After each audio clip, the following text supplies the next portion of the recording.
uang dikirim ke bank, dimasuk ke rekening dia. Dia ngambilnya itu mungkin 2 bulan kemudian, ada yang begitu, ada yang karena Bu jaraknya jauh ngambil ke bank.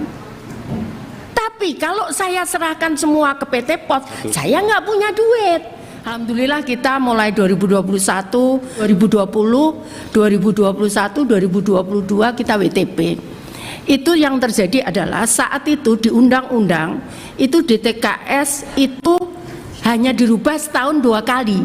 Saya pakai itu, saya masih awal menteri, saya nggak ngerti. Setelah tahu kejadiannya seperti itu, saya ngomong ini kalau orang mati bulan ini Pak, kalau saya buat SK perbaruan 6 bulan lagi itu udah ketinggalan.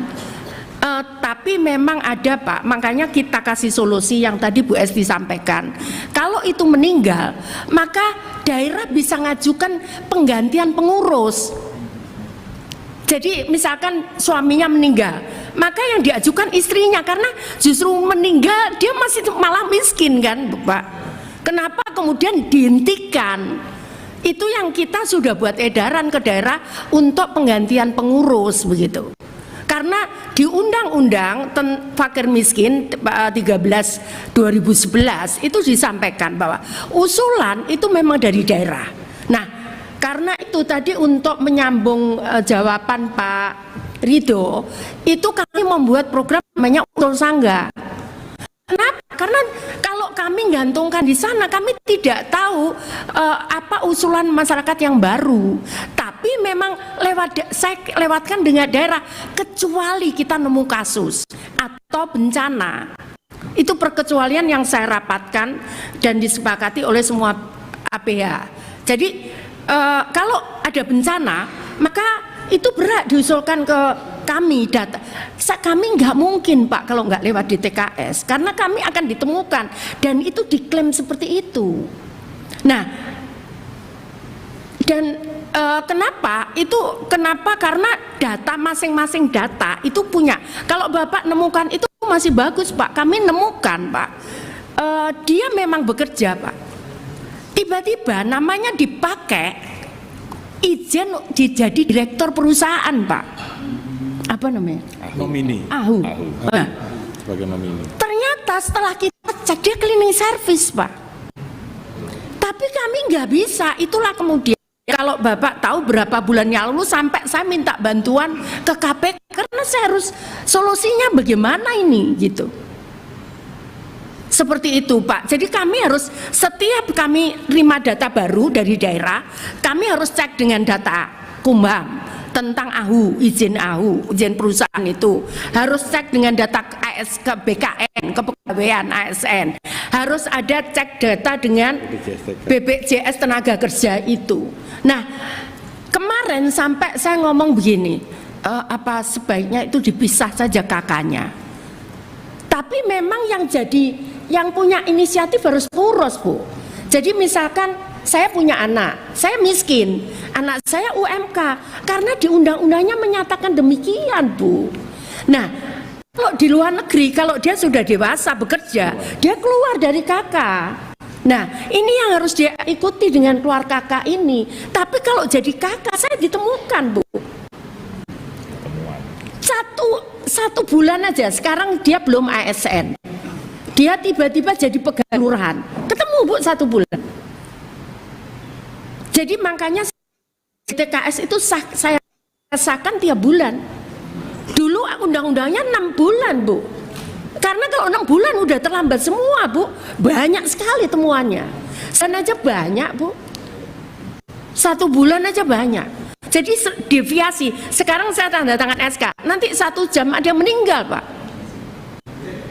Ya itulah kemudian itu. Tapi kalau meninggal saya masih ngotot gitu loh Pak. Apa namanya?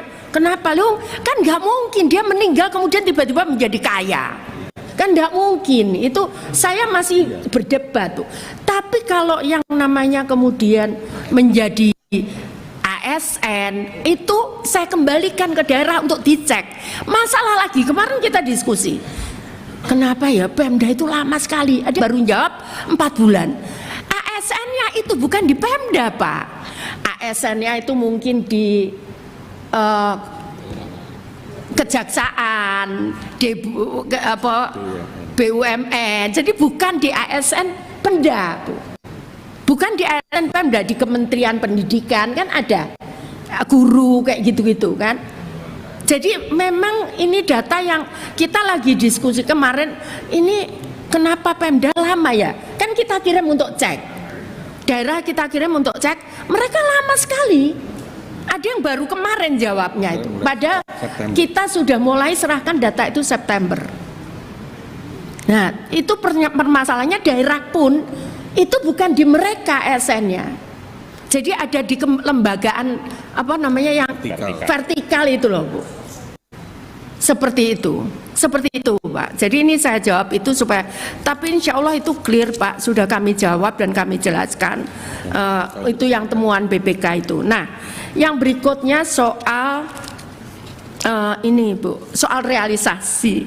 Jadi Bu, bansos itu mulai 2020 itu diserahkan SPM pertama awal Januari. SPM pertama 2021 awal Januari. Jadi bukan awal 2022 Februari.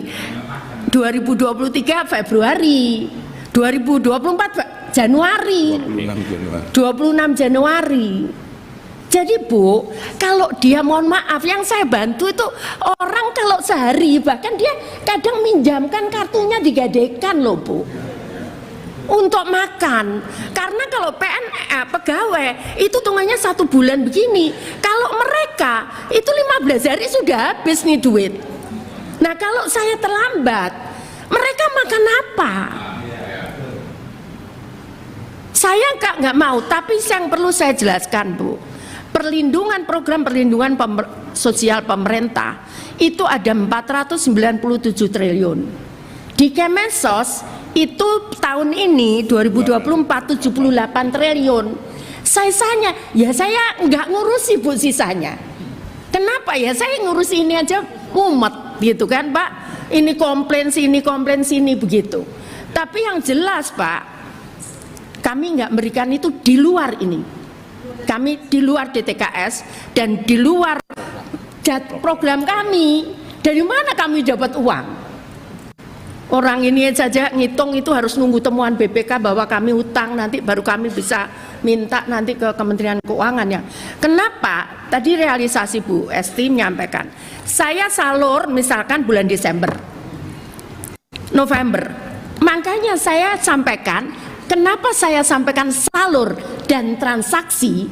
Karena ini uang dikirim ke bank, masuk ke rekening dia. Dia ngambilnya itu mungkin 2 bulan kemudian, ada yang begitu, ada yang karena Bu jaraknya jauh ngambil ke bank. Tapi kalau saya serahkan semua ke PT Pos, saya nggak punya duit.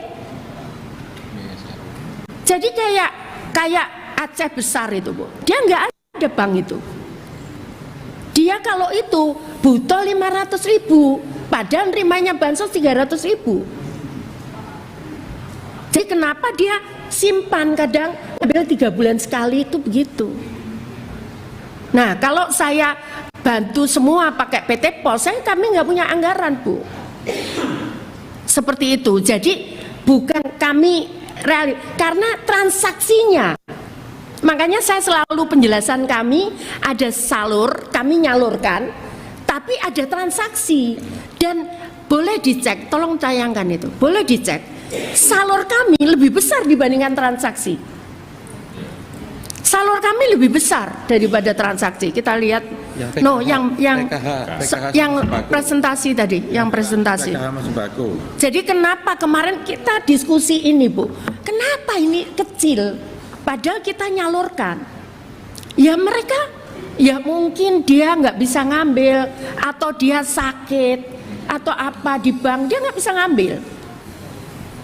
Jadi seperti itu kira-kira Bu. Nah kemudian, nah ini Bu, nah ini ada salur, ini ada transaksi. Kenapa saya sampaikan begini Bu? Ada selisih Bu. Jadi per akhir tahun 2023. Jadi ini per akhir tahun 2023 ada berapa ratus miliar. Nah ini kami nggak bisa, kalau sudah kita serahkan ke bank, Ya kami nggak bisa jamin dia ngambilnya kapan itu, Bu. Sampai 3 bulan baru. Sampai iya. Ya jadi temuan, tapi ya kami harus jelaskan. Ya kami harus jelaskan. Karena seperti ini ngambilnya tergantung PM-nya. Sebetulnya kalau jujur saya ditanya siapapun, saya ngomong saya mending PT Pos. Tapi kan harus bayar masalahnya.